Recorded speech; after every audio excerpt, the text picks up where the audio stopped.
مرا زده که من بزنم بکشم شدی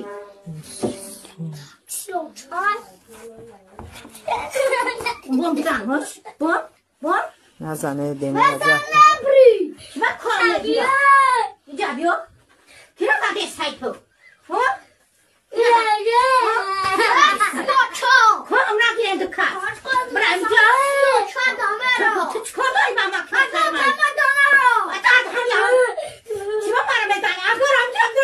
من خدا زده زدی کمپیره.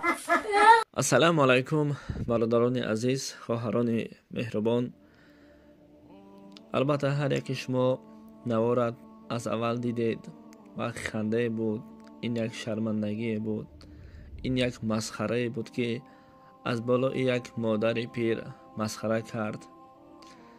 و البته در اینجا این دو کودکی خرد بودن، به عقل بودن، فهمیششون کم بود. اما صد افسوس به این زنی که او را به فکرم آدم زایدگی نیست. این زن انسان نیست. اگر این زنی که نوار کرده ایستاده بود اگر انسان می بود، اگر یک زنی مسلمان می بود، ایمان در قلبش می بود، انصاف می داشت و خودش را می گفت که من مسلمانم، این کار را نسبت این مادری بیچاره نمی کرد. ما تحقیر میکنیم این زنی بدبخت را که نوار کرد. برای چی نمیگوید ای بر پدری تو بر این فرزند لعنت، این کار را نکن. این تنها یک مسخره بازی از بالای یک زن پیر بود، یک مادر پیر بود. حیف از تو، حیف بر تو. فراموش نکن دنیا دو روز است، دیروز و امروز، فردایش در گمان است هستی یا نیستی. و انشاءالله که خداوند مهربان است.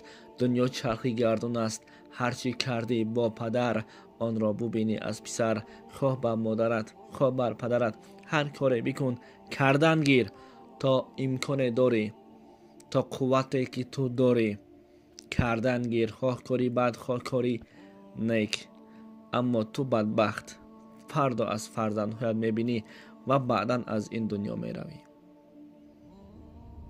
زیرا این امر الهی است. هر کاری که نسبتی بر پدر و بر مادرت کردی، تا آن حالت ها رو، آن مشکلی ها رو نبینی تو نمیمیری. ما فقط در تعجب افتادم هنگام دیدن این نوار. فکر میکردم که تنها یک هزل و شوخی است. نه، خطا کردم. بر پدر تو بر این زن آقی پدر لعنت شده، حرام زاده لعنت بود.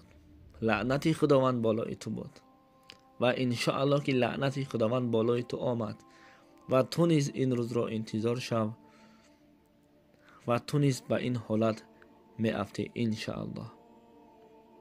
بعضی ها بر مادر زارند و دیگران باشند بیزار. خداوند خار و ذلیلت کند.